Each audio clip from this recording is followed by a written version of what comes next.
Assalamualaikum warahmatullahi wabarakatuh.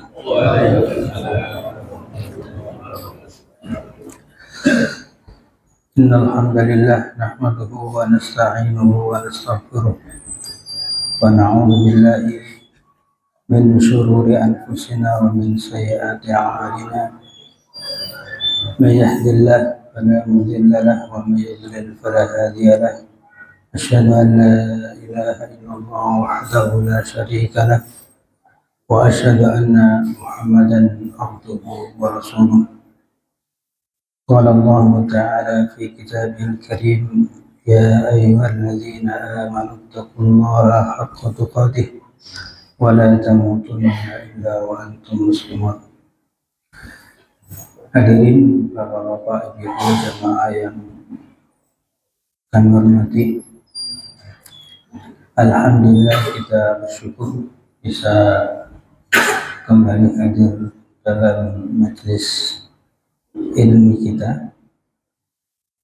Semoga Allah Subhanahu wa Ta'ala senantiasa menambah keberkahan pada umur kita semua, dan semoga ilmu yang kita dapatkan bermanfaat untuk membimbing kita, mengantarkan kita kepada jalan menuju surga Allah Subhanahu wa Ta'ala.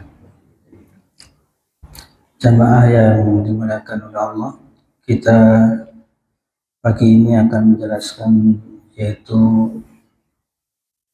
terkait dengan al-iman bil yaumil akhir, ma yakunu fil qabri. Iman kepada hari akhir, termasuk di dalamnya adalah iman kepada fitnatul qabri, yaitu fitnah kubur, wa azabil qabri, dan azab kubur. Nah sekalian, di dalam kaitannya dengan iman kepada fitnah kubur, kita harus memahami bahwa fitnah itu adalah imtihan wal ikhtibar, ujian. Kita diuji oleh Allah di dalam kuburan, dan itu harus kita imani bahwa di dalam kuburan itu belum selesai urusan kita kalau ujian itu belum kita tunaikan atau laksanakan. Wal muradu biha, yang dimaksud dengan fitnah kubur itu adalah su'al al-malakaini lil mayyit, yaitu pertanyaan dua malaikat kepada mayit, pada mayit. Walihada, oleh karena itu, qala fa'ammal fitnatu fa'innan nasa yuftanuna fi kuburihim fayuqalu lirrajul. Adapun fitnah yang dimaksud pada setiap manusia yang di kuburan adalah mereka diuji oleh Allah di dalam kuburannya dengan ditanya oleh dua malaikat. Ditanya dengan dua malaikat. Teman sekalian,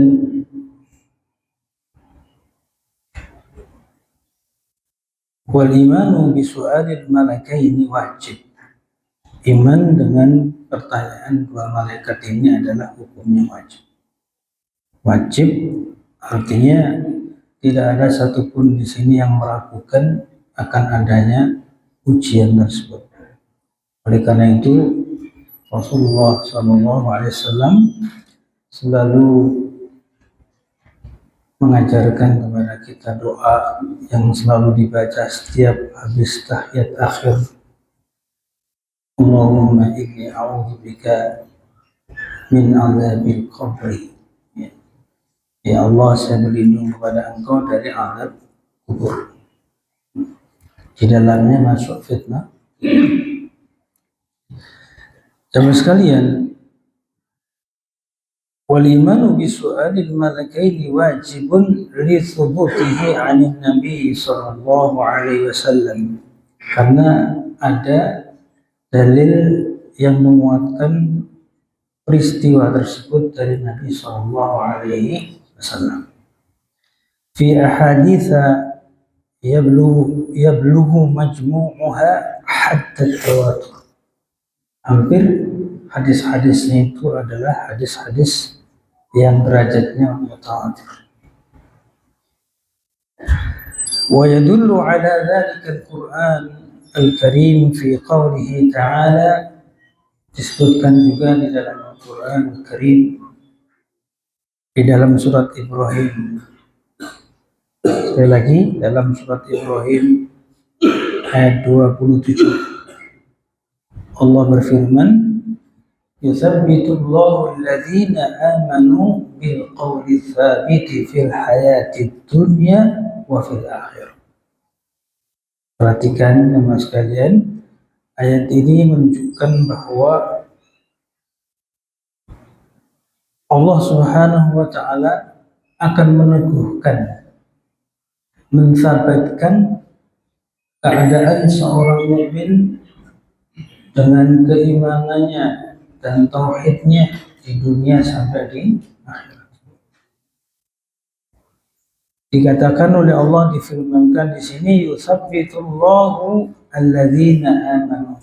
Allah meneguhkan orang-orang yang beriman bil qawli tsabit, dengan ucapannya yang teguh di dunia. Jadi orang-orang beriman selalu diteguhkan oleh Allah dengan kalimat tauhidnya, dengan la ilaha illallah. Wa fil akhirah, di dalam kuburannya di akhirat, sebelum menuju kedudukan yang lebih tinggi, yaitu surga Allah Subhanahu wa Ta'ala. Faqad akhraja asy-syaikhaini min hadits al-Barra bin Azib, ada hadis dari hadis Barra bin Azib radhiyallahu anhu, dari Nabi sallallahu alaihi wasallam, dari Nabi sallallahu alaihi wasallam terkait dengan ayat tersebut.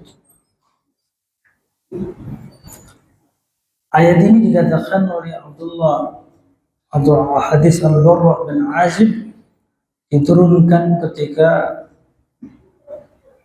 ada yang bertanya tentang azab kubur. Ada yang bertanya tentang azab kubur.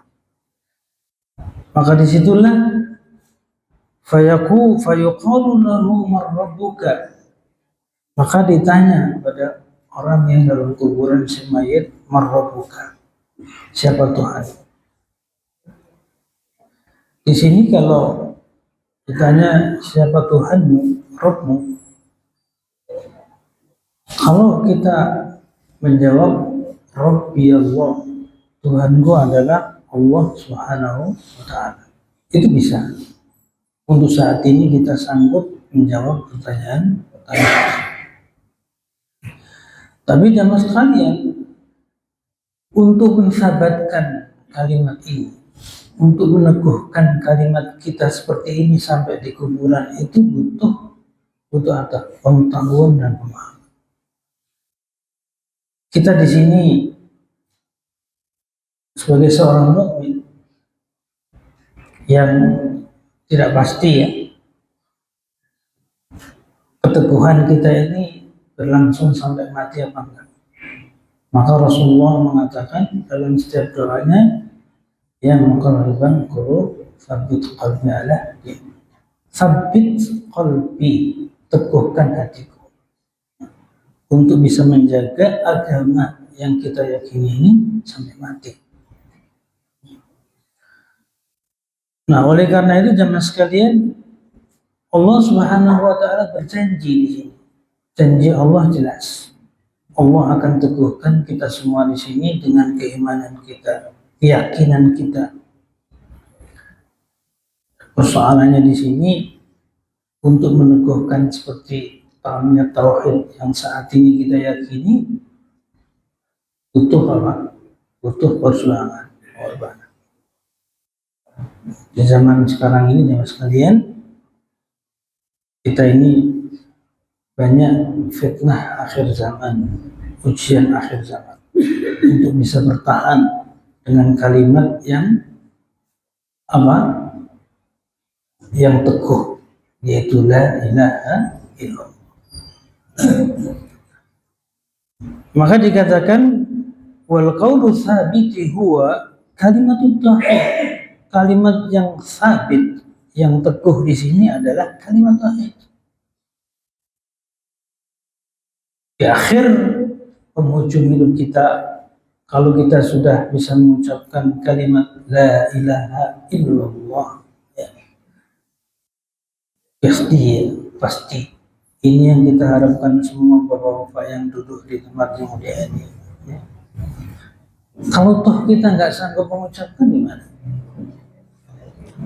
Kita yang suka zikir la ilaha illallah, pada saat meninggal belum sempat mengucapkan atau tidak bisa mengucapkan,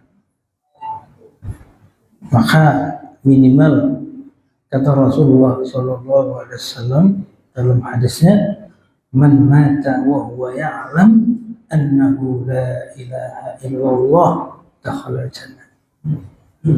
Siapa yang meninggal dan tahu, ngerti, paham bahwa Allah itu tiada sesembahan yang patut kita sembah kecuali milik Allah, maka masuk surga.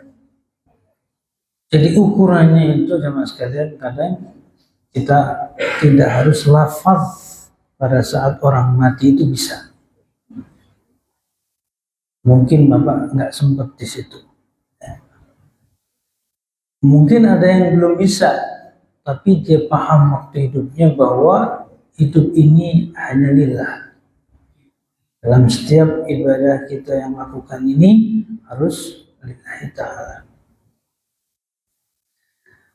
Oleh karena itu, jemaah sekalian, allati tathbutu fi qalbil mu'min bil hujjah wal barahin. Di sini penting, kalimat tauhid ini menancap dalam hati itu dengan hujjah wal barahin, dengan harus ada hujjah yang kuat. Hujjah itu apa? Hujjah itu dalil, argumen yang kuat, penjelasan yang jelas-jelas kita yakini di situ. Burhan, sesuatu yang jelas. Jangan sampai ada keraguan sedikit pun dalam kalimat tauhid kita itu. Makanya salah satu dari syarat diterimanya kalimat tauhid kita itu adalah al-yakin al-munafi bis-syak. Harus yakin dan berlawanan dengan keraguan-keraguan yang kita miliki. Oleh karena itu, sekalian, meragukan di sini adalah karena ketidakpemahaman kita yang sempurna. Dan banyak kita yang meragukan kalimat ini sampai tidak bisa bertahan dengan keimanannya, yang pada akhirnya dia akan murtad kembali kepada yaitu kekufurannya. Maka wa tathbit al-mu'minina biha fid dunya annahum yatamassakuna biha. Salah satu cara Allah untuk mensabitkan kalimat tauhid pada kita di dunia ini adalah yatamassakuna biha. Pegang kalimat ini dengan kuat. Jadi kita, jemaah sekalian, memegang kalimat tauhid ini, kata Rasulullah, seperti qabdul jamrah, memegang bara api yang begitu sangat panas, hampir bisa lepas gitu. Jadi bentuk-bentuk kesyirikan kita saat ini, jemaah sekalian, itu sudah hampir berapa persen di dalam diri kita ini sudah menghilangkan kalimat tauhid kita. Berapa banyak keyakinan-keyakinan kita yang bisa merusak akidah kita, terutama dengan bentuk-bentuk kesyirikan yang ada di dalam diri kita. Maka yatamassakuna biha, peganglah kalimat ini dengan kuat jamaah sekalian. Allahu alaiha bin nawadij. Jadi dikatakan ikat, ya, ikit bin nawajid, dengan gigi geraham kita yang kuat ini, sehingga Allah Subhanahu wa taala mensabatkan kita sampai mati. Walau nalahum fi sabiliha ma nalahum minal adza wal ta'lib. Kalau kita bisa memperoleh kalimat tauhid ini di jalan yang benar sesuai dengan petunjuk Allah dan Rasul, kita akan terhindar dari namanya siksa dan azab kubur yang Allah Subhanahu wa taala berikan kepada orang-orang kafir. Wa tathbituhum biha fil akhirah. Yang kedua, bagaimana cara Allah mensabatkan kalimat ini di akhirat? Yaitu taufiquhum lil jawabi 'inda su'alil malakaini. Taufiquhum lil jawabi 'inda su'alil malakaini. Yaitu Allah berikan taufik, kemudahan bagi orang tersebut untuk bisa menjawab pertanyaan dua malaikat Munkar dan Nakir. Jangan dikira gampang gitu. Mudah ya, ujiannya perlu persiapan yang cukup lama. Bapak di sini kan persiapan untuk menjawab pertanyaan yang susah itu. Pertanyaannya 3 tapi susah banget jawabannya. Jadi semua yang kita lakukan dalam hidup ini hanya untuk menjawab pertanyaan 3 itu di kuburan. Bapak mau sholat, haji, umroh, puasa, semua itu dalam rangka menyiapkan jawaban. Dan jawaban itulah yang akan kita nanti sampaikan dengan mudah pada saat malaikat mendatangi kita di kuburan. Oleh karena itu jamaah sekalian, tidak cukup sesungguhnya kita ini hanya mempersiapkan namanya amal-amal yang sifatnya ubudiyah jasadiyah, sifatnya ibadah-ibadah fisik kita. Kenapa? Perhatikan di situ dari pertanyaan yang 3 itu, marrobuka.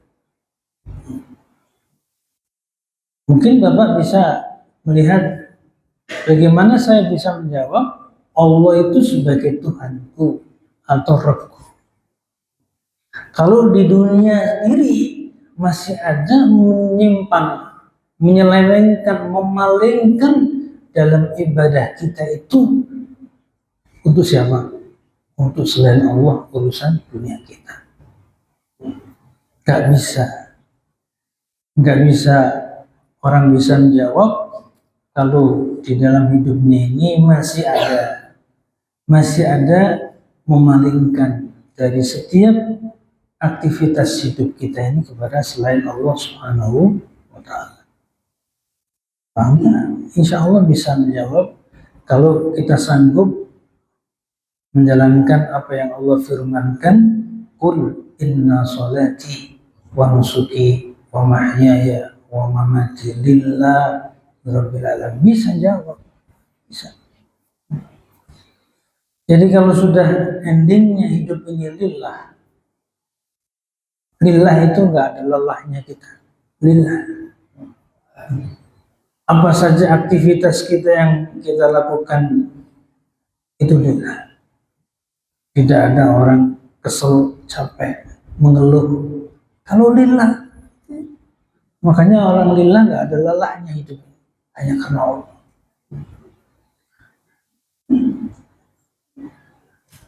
Tidak ada yang kita bisa nikmati hidup ini kecuali adalah hanya perjuangan kita karena Allah SWT. Nikmat. Makanya berapa banyak ulama-ulama kita ini yang dipenjara, diazab, disiksa, tapi menikmati itu. Yang saya sampaikan kemarin, Imam Ahmad itu dipenjara sampai kematiannya adalah disebabkan oleh azab tersebut. Tapi menikmati hidupnya, hanya membela agamanya Allah Subhanahu wa taala, yang tidak mau mengatakan bahwa Al-Quran itu adalah makhluk. Dan ini dinikmati meskipun di penjara, nikmat karena Allah Subhanahu wa taala. Jadi, teman sekalian, inilah yang disebutkan bahwa pertanyaan yang mudah untuk kita jawab itu bukan berarti persiapannya juga enggak mudah, susah.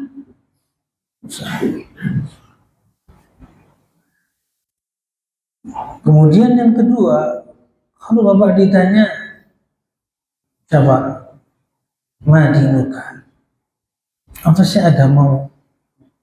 Saya yakin di sini nggak ada yang nggak bisa jawab. Semua kita beragama Islam. Tapi Islam seperti apa yang dimaksud di dalam pertanyaan ini? Teman sekalian, kita bisa menjawab insya Allah. Ya. Kalau di dalam keislaman kita itu menyangkut 3, yaitu ada yang pertama al-ikhlas. Jadi ikhlas itu di situ mengandung arti istislam, menyerahkan diri secara total kepada Allah SWT. Al-istislam bitauhid. Kemudian yang kedua al-inqiyad bitta'ah. Tundukkan semua hidup kita ini untuk Allah SWT dengan ketaatan kita kepadanya. Dan yang ketiga al-bara'atu minasyirki, bebaskan diri kita dari segala bentuk kesyirikan. Itu Islam. Jadi kalau ada orang yang belum sempurna menyerahkan dirinya, masih setengah-setengah agamanya, sama sekalian, ada di antara kita ini di dalam Al-Quran surat Al-Hajj ayat 11 Allah berfirman, wa minan nasi may ya'budullaha ala harf. Dan di antara manusia ini ada yang menyembah Allah hanya di pinggirnya saja, di tepinya saja, belum masuk secara keseluruhan dari apa yang kita yakini tentang kebenaran Islam.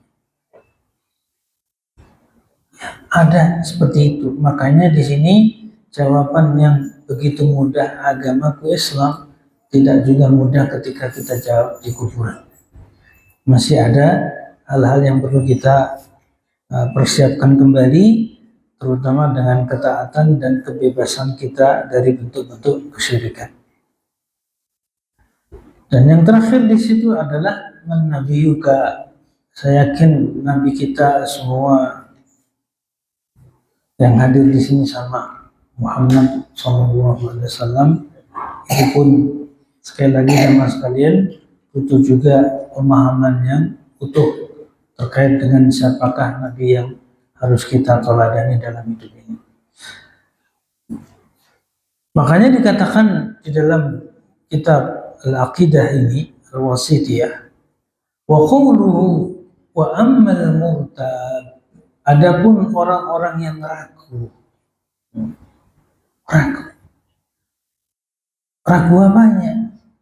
Ragu hidupnya itu tidak jelas dengan keraguannya, dengan keyakinannya, masih ragu. Dan berapa banyak kita ini yang meragukan Allah dengan kebesaran, keagungan, kekuatan, ya. Berapa banyak masih meragukan kekuatan Allah dalam hidup kita. Sehingga banyak sekali yang kita memalingkan segala bentuk kebutuhan hidup ini kepada selain Allah Azza wa Jalla. Ragu.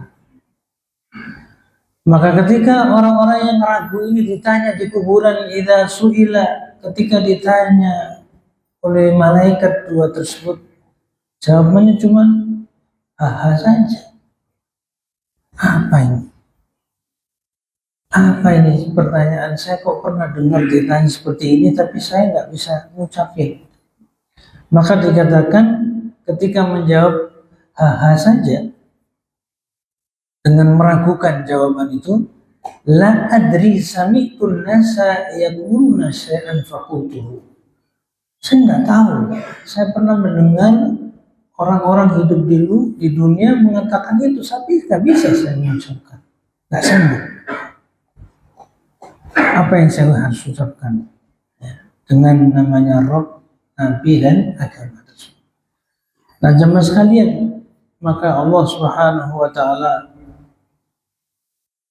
mengatakan di dalam surat tadi Ibrahim, wa yudhirrullahu adh-dhalimina, Allah menyesatkan orang-orang yang zalim di dalam hidupnya ini sehingga tidak sanggup lagi untuk mengenal kebenaran, meragukan akan agamanya, kebenaran yang ada yang hadir kepadanya. Maka jemaah sekalian dikatakan di annahu ghairu mu'min bima jaa bihi rasul, karena mereka tidak mengimani dengan apa yang datang dari Rasulullah Shallallahu Alaihi Wasallam. Tidak mengimani di sini baik secara keseluruhan maupun sebagian. Kesanggupan kita jemaah sekalian untuk menerima semua bentuk syariat dan sunnah Rasul inilah yang menjadi penentu mudah tidaknya jawaban kita nanti di akhirat. Fayasta'jim alaihil jawab, maka mereka asing dengan jawaban tadi, gak bisa menjawab, susah menjawab. Walau kana min a'lamin nas wa afsahahum kama qala ta'ala, meskipun orang itu paling bagus pemahamannya di dunia dan paling bagus cara bicaranya, retorikanya, bicaranya, tapi nggak sanggup juga mengeluarkan kalimat-kalimat itu di kuburan. Mungkin di dunia ini paling bagus, kalau ceramahnya paling bagus, ya di depan orang paling bagus kalau ngomong, tapi kalau sudah di kuburan nggak sanggup. Karena urusannya bukan urusan hanya pembicaraan biasa, tapi ini urusan keyakinan. Kayak bapak sekalian ya.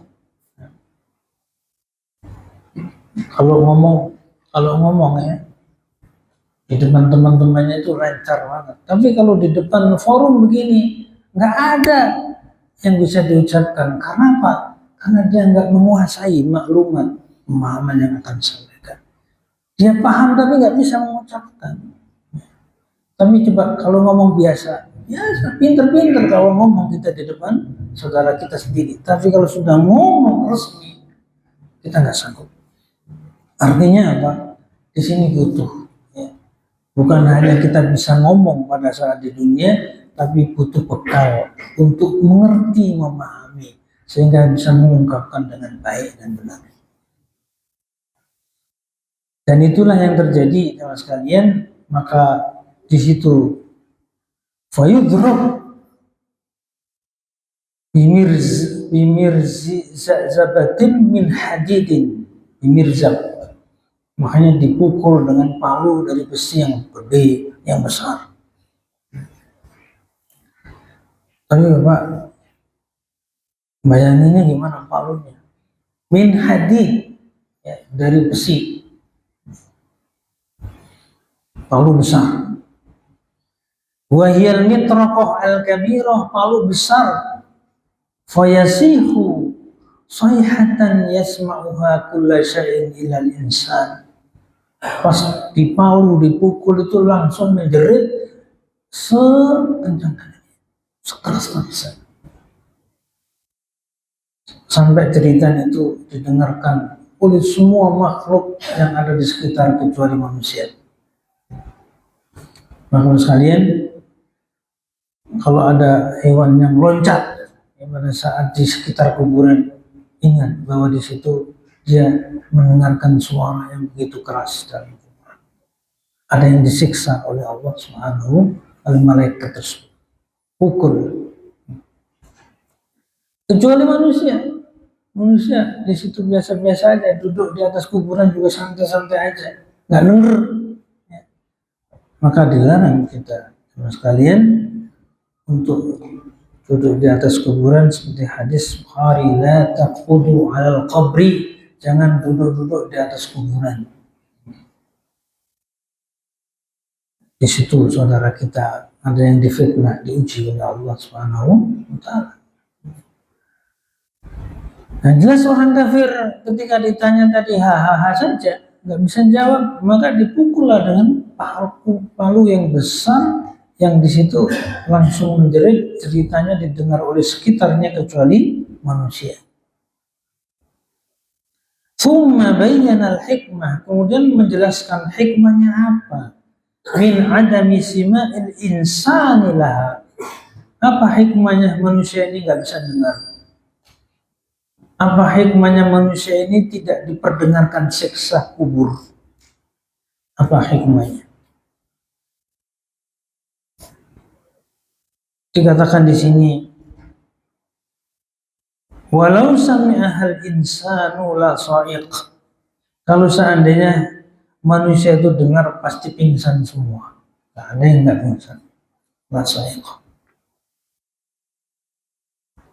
Coba Bapak sekalian. Ceritanya ya, orang yang telah disiksa itu memakakkan telinga dan sampai kita pingsan, sampai kita ketakutan. Ay kharra mayyitan, pingsan sampai mati. Atau yang namanya orang yang namanya mati suri bisa, ya, yang tidak sadar. Itu satu. Wa min hikmatillahi aidan, termasuk dari hikmahnya lagi yang disebutkan dalam masalah kenapa manusia tidak diperdengarkan siksa kubur. Annama yajri 'alal mayyit fi qabrihi la yuhissu bil ahya. Lianna Allah Ta'ala ja'alahu minal ghaib. Karena sesungguhnya yang terjadi pada si mayit di kuburan itu adalah la yuhiss bihil ahya. Tidak bisa dilihat, dirasakan oleh orang-orang yang masih hidup, dan itu termasuk dijadikan sesuatu yang gaib oleh Allah Subhanahu wa taala. Sesuatu yang tidak bisa dirasakan oleh kita sebagai manusia. Oleh karena itu dijadikan ini semua untuk supaya kita apa? Beriman dengan yang gaib. Biasanya Bapak sekalian di sini kalau nggak pernah terjadi pada dirinya, nggak merasa itu tersentuh, nggak merasa melihat, susah untuk beriman. Makanya di sini ujian kita untuk meyakini akan azab kubur, siksa kubur, karena ini dijadikan oleh Allah seperti itu, agar kita meyakini hal-hal yang gaib, yang itu Allah sengaja ciptakan. Hikmahnya itu ya, untuk menjadi ujian iman kita kepada yang gaib. Itu jemaah sekalian yang terkait dengan orang-orang yang ragu di dalam menjawab pertanyaan. Jemaah sekalian, siapakah ini? Mereka adalah orang yang disesatkan oleh Allah di muka bumi ini. Dan yang kedua jemaah sekalian, al-amru tsani mimma yajri 'alal mayyit fi qabrihi, apa yang terjadi kepada mayit di kuburannya, ma asyara ilaihi asy-syaikh biqaulihi thumma ba'da hadhihi al-fitnah imma na'imun wa imma 'adzab. Saya akan menyampaikan sampai di sini Pak ya. Jadi setelah orang itu ditanya oleh Allah dengan ujian yang besar, yang berat, imtihan dari Allah, pertanyaan tadi malaikat, ada peristiwa yang berikutnya yang terjadi kepada kita semua kalau mati. Setelah itu adalah ada fitnah, imma na'imun wa imma adab. Fitnah berikutnya adalah naim atau azab, nikmat atau diazab. Ila an taqumal qiyamatul kubra, sampai nanti kiamat terjadi betul-betul, yaitu kiamat besar. Coba orang mati ditanya ada nikmat, ada azab. Sampai kapan? Sampai kiamat. Sekarang Nabi Muhammad SAW meninggalkan kita sudah berapa ribu tahun? Berapa ribu tahun? Sekarang aja sudah 1446 Hijriah. Hijriah itu. Sementara Nabi sudah meninggal kan kita selama berapa ribu tahun. Dan itu terjadi nikmat dan azab kubur pada setiap manusia yang ada di dalam kuburan. Hadza fihi itsbat azabil qabri aw na'imihi, dan inilah yang menunjukkan bahwa adanya azab kubur dan nikmat kubur. Wa madhhabu ahli sunnah wal jamaah, madhabnya ahli sunnah dan sekalian wal jamaah, annal mayyita, ini madhab kita semua di sini, annal mayyita, sesungguhnya mayit, idza mata, ketika sudah mati, yakunu fi na'imin aw adab, ada dua kemungkinan, di azab atau diberi nikmat oleh Allah Subhanahu wa taala. Harus yakin, iman. Wa anna dzalika yahsulu li ruhihi wa badanihi, dan itu terjadi bukan hanya pada ruhnya saja. Ini mazhab kita. Ruh dan badan kita itu akan merasakan namanya azab dan nikmat kubur. Kama tawatarat bihi al-ahadits an Rasulillah sallallahu alaihi wasallam, banyak sekali hadis-hadis yang mutawatir yang menjelaskan tentang adanya peristiwa azab dan nikmat kubur ini. Fayajibul imanu bihi wa la yatakallam fi kaifiyatihi wa sifatihi, wajib mengimani dan tidak boleh membicarakan tentang bagaimana dan sifatnya bagaimana. Apa kalau ditanya bagaimana mengadab kubur, suruh berdiri kuburannya nggak bisa untuk berdiri situ. Ya. Miring bagaimana? Mengadabnya seperti apa? Tidak boleh bicara masalah itu. Itu mazhab kita.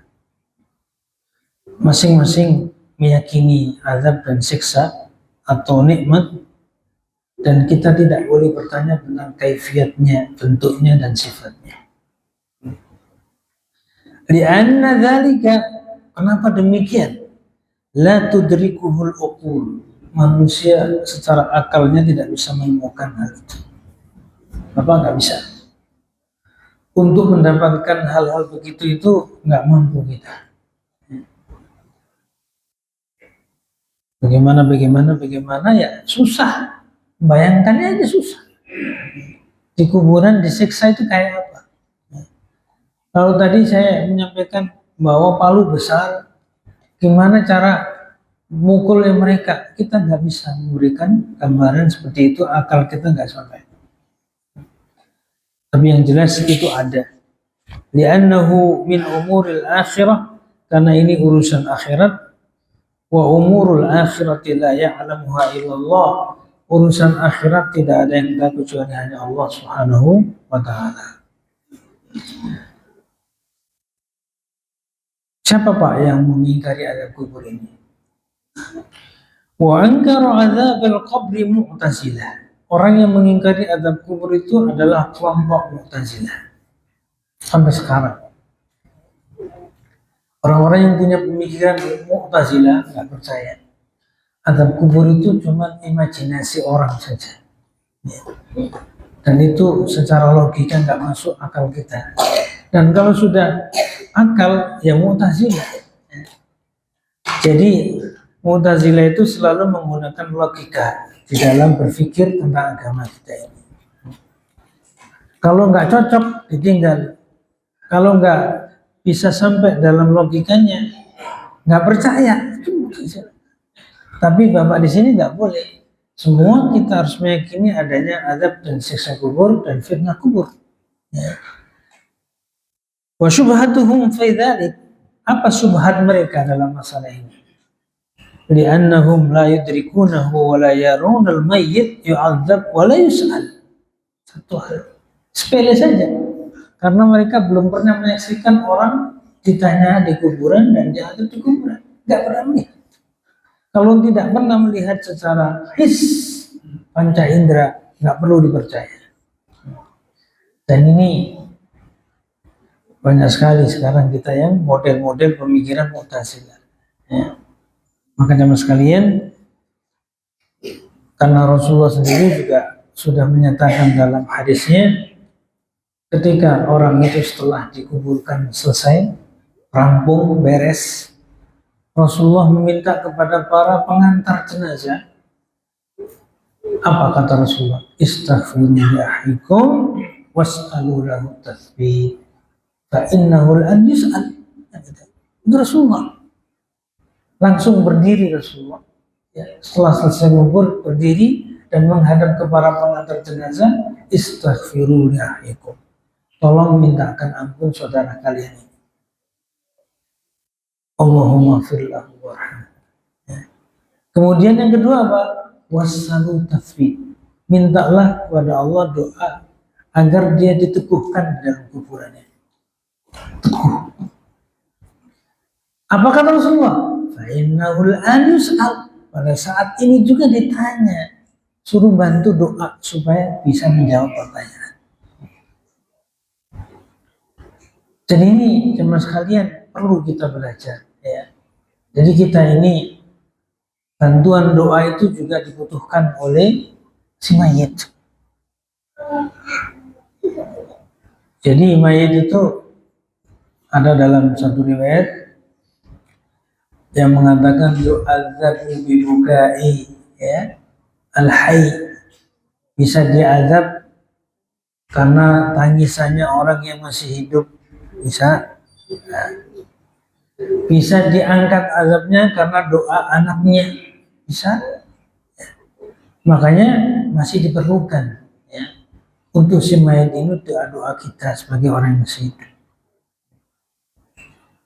Dan jemaah sekalian, Rasulullah SAW meyakinkan kepada kita, ya, jangan sampai kita ada yang masih meragukan tentang si mayit ini difitnah oleh malaikat di dalam kuburnya. Maka untuk menjawab jemaah sekalian, orang-orang yang memiliki keyakinan seperti Mu'tazilah, anna adama idrakina wa ru'yatina lisyai' la yadullu ala adami wujudihi wa qufu'ihi. Tidak tahunya kita, tidak lihatnya kita tentang sesuatu itu bukan berarti sesuatu itu enggak terjadi. Satu. Fakam min asya'in la naraha wa hiya mawjuda. Berapa banyak kita ini yang tidak melihat sesuatu tapi peristiwa itu terjadi. Berarti kan? Jawabannya gampang kan? Berapa banyak ada peristiwa-peristiwa yang kita nggak lihat langsung, tapi itu terjadi betul di sana. Kenapa orang harus mengatakan kalau nggak melihat nggak percaya? Wa min dzalika 'adzabil qabri aw na'imihi wa anna Allah ta'ala ja'ala amral akhirati wa ma kana muttasilan biha ghaiban. Dan semua urusan akhirat dijadikan oleh Allah gaib. Tidak ada yang tahu.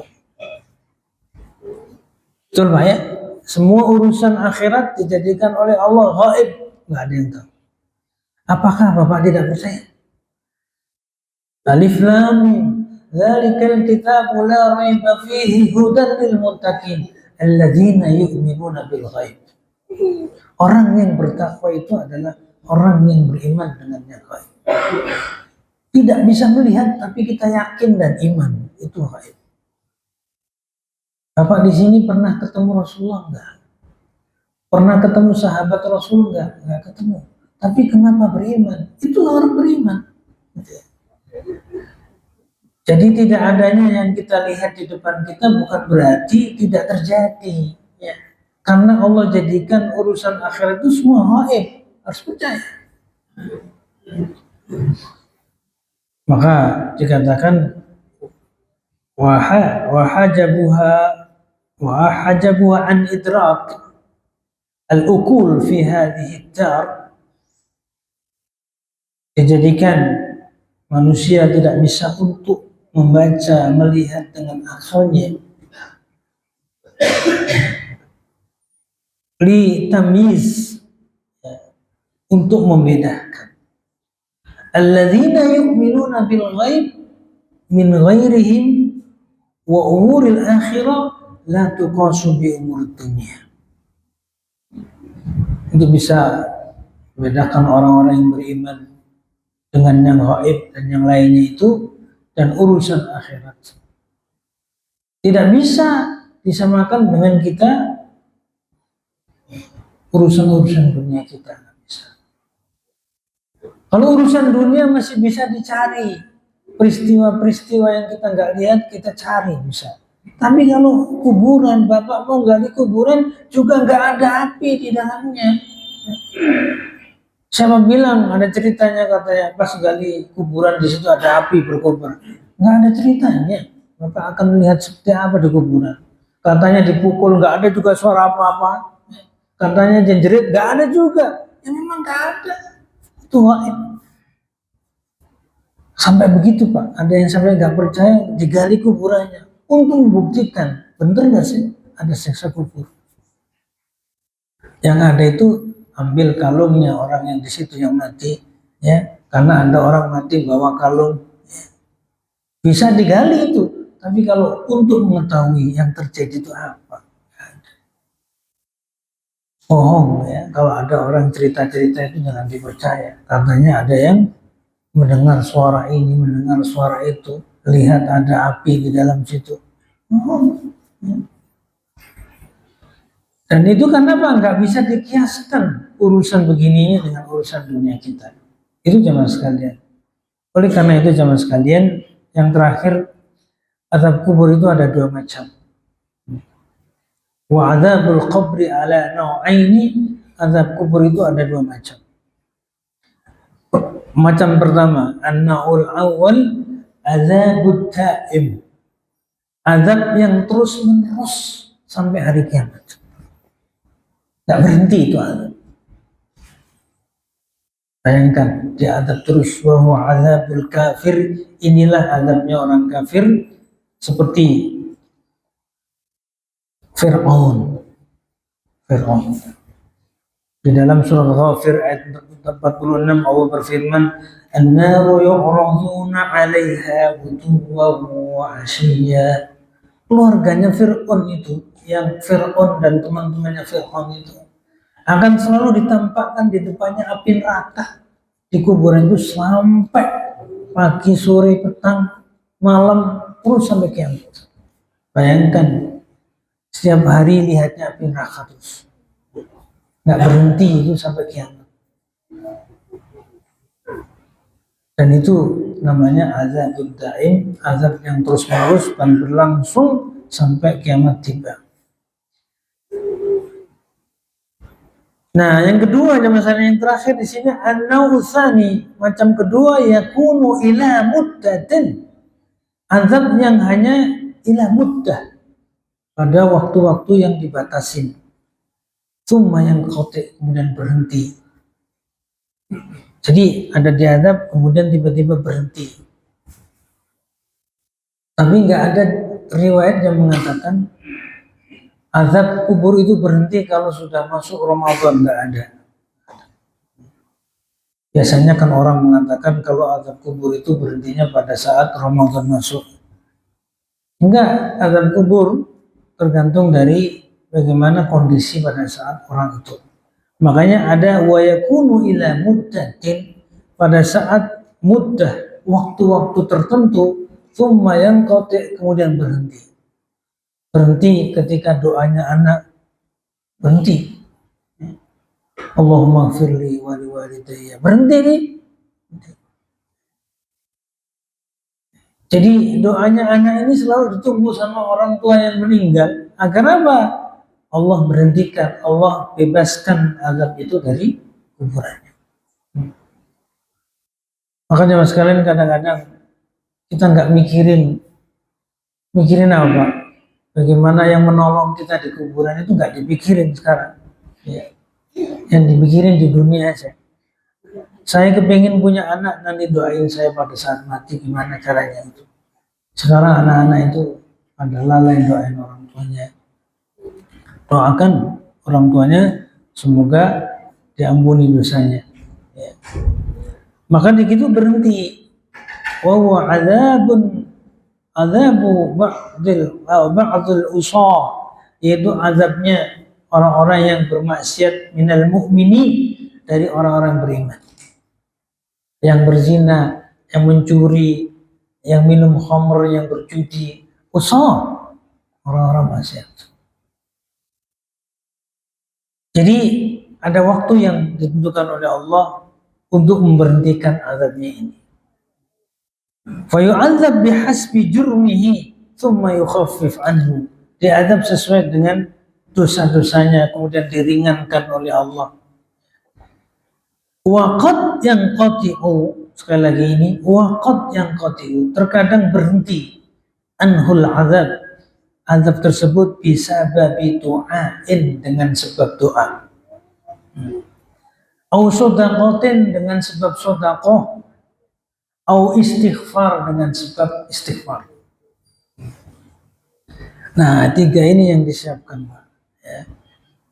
Ya semua kita nggak berharap disiksa di kuburan, tidak ada yang kita berharap itu. Tapi orang maksiat itu ya ada balasan dari Allah. Termasuk yang Bapak sering dengar, sebabnya orang diazab itu kan termasuk yang apa? Yang tidak istinja dengan benar pada saat kencing, misalkan. Ada hadisnya kan? Jangan berharap lolos orang-orang seperti ini dari batu kubur, ya.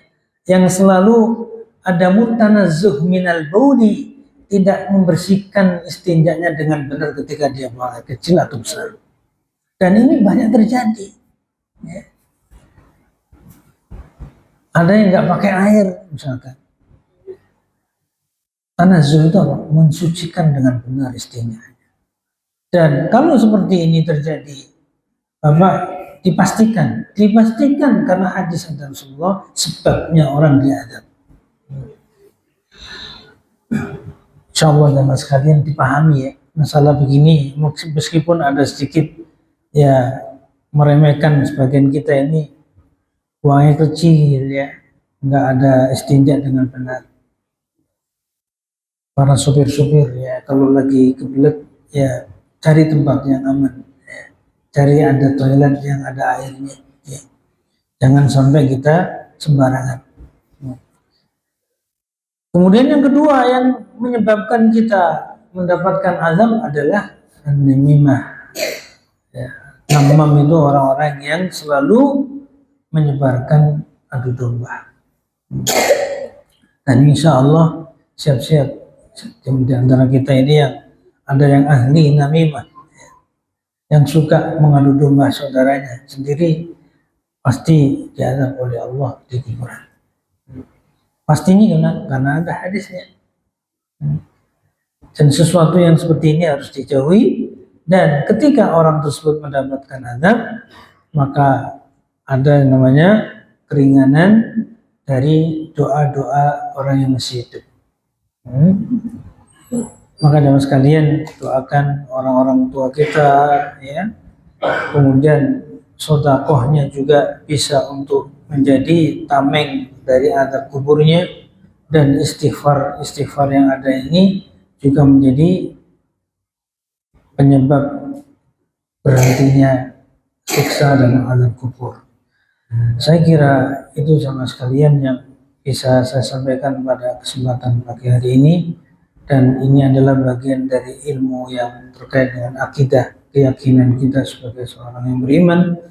Dan sekali lagi, semoga ini bisa menjadi penguat ya iman kita, motivasi kita dalam beragama, dan semoga Allah Subhanahu wa taala selalu mengistiqomahkan kita dalam agama ini. Ada pertanyaan jamaah sekalian dari yang saya sampaikan sebelah kanan, kiri? Nah,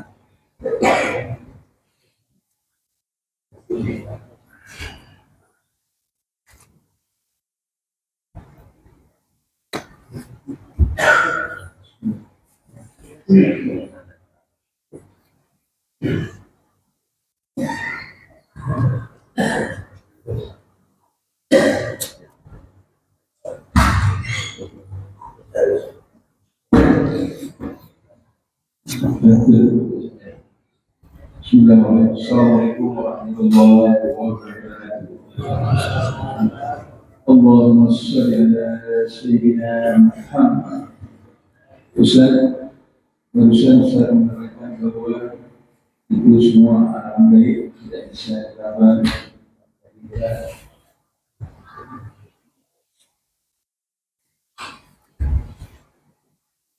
harus lanjutkan Pak Nawab.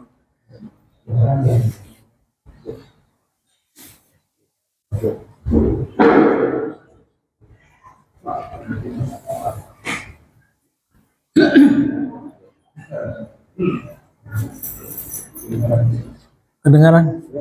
Boleh. Bahwa orang baik tidak bisa dilakukan gerindra, bisa diraba dan sebagainya. Kemudian dilanjutkan bahwa kalau kita orang tua kita sendiri, anak itu Allah saya sebenarnya keluarga kita terutama anak itu keluarga itu dengan dia kemudian bisa berdoa azabnya dihentikan.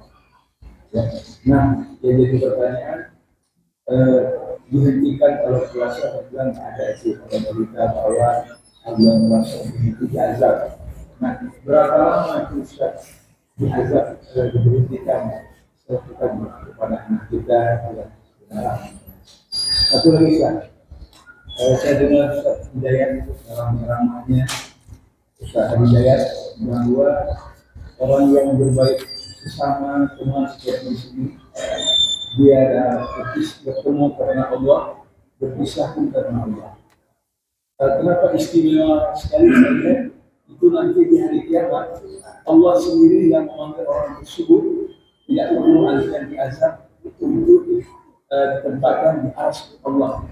Kenapa ini istimewa sekali ke arsy yang bukan di surga Allah, ke arsy Allah dia dipertemukan orang itu karena satu bertemu yang tidak berpisah karena Allah baik sama ini maksudnya.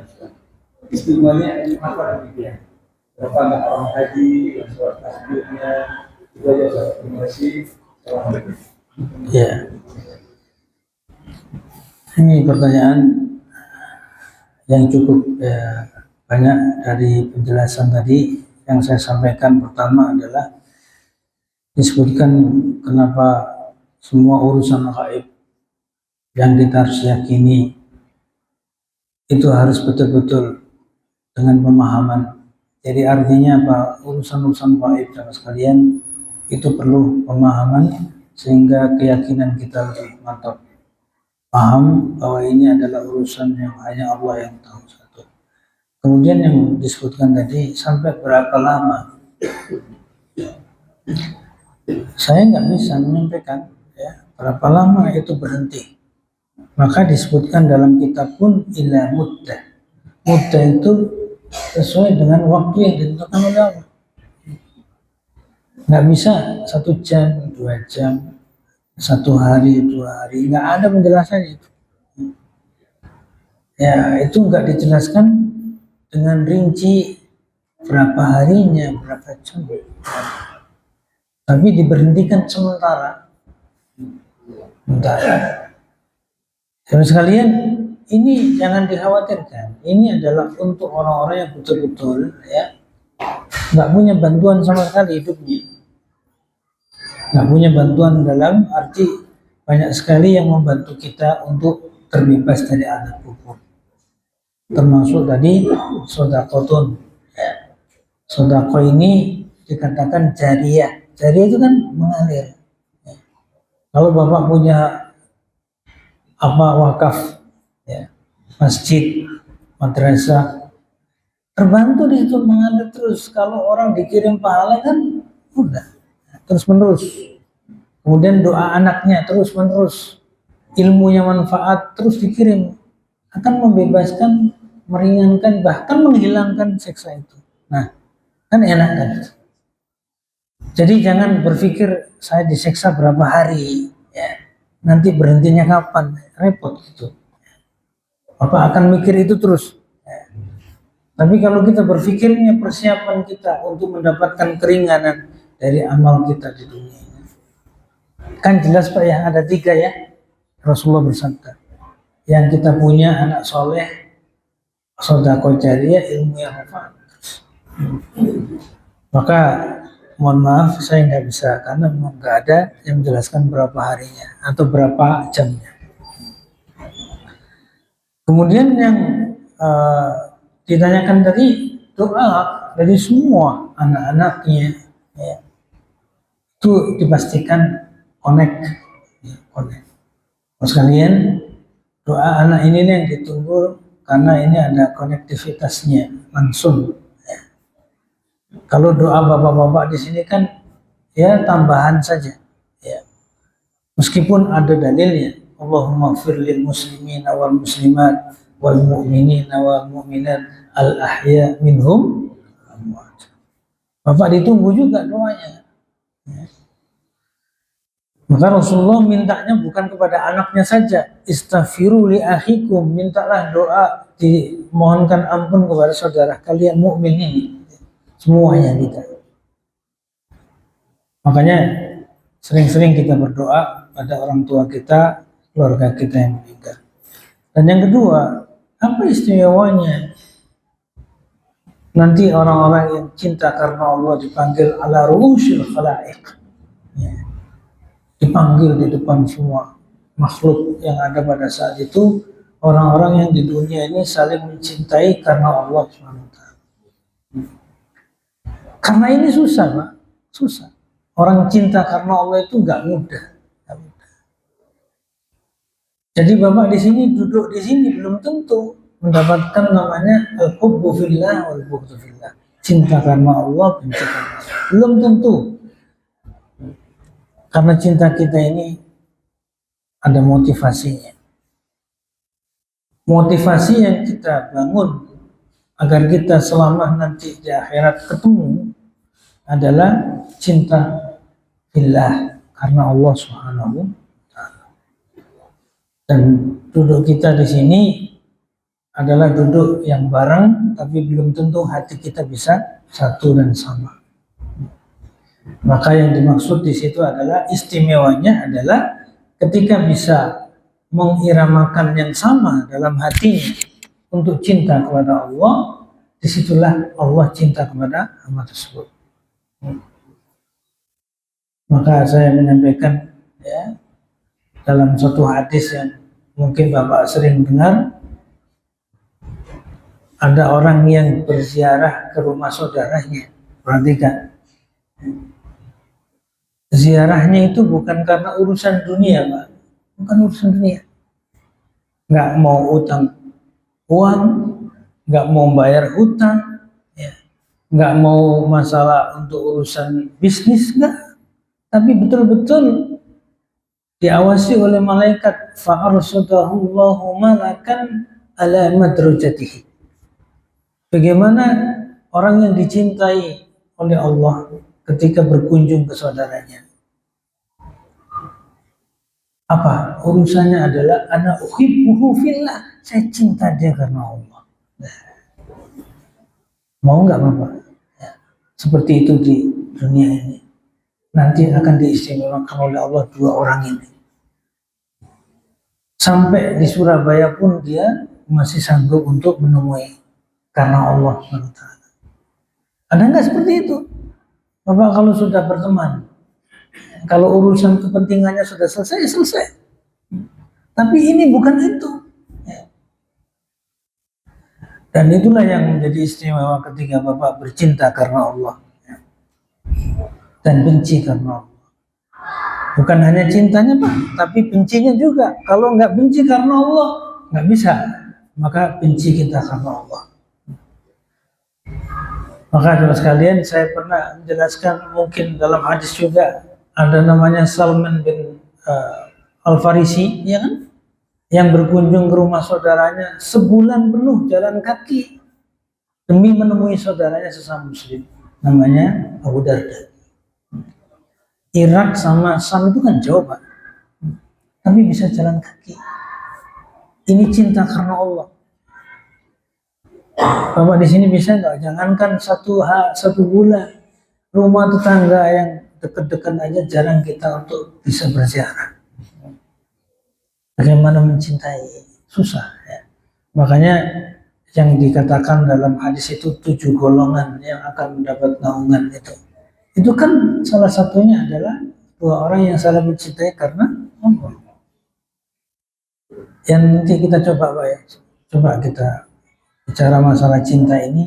Cinta karena Allah yang kayak apa dan bagaimana aplikasinya dalam hidup ini, ya kita harus tahu. Sehingga diistimewakan Allah dipanggil di atas arsy-Nya, di atas, saking istimewanya. Kayak kita ini dikasih di tempat VIP gitu, khusus orang-orang seperti ini. Saya kira itu teman sekalian.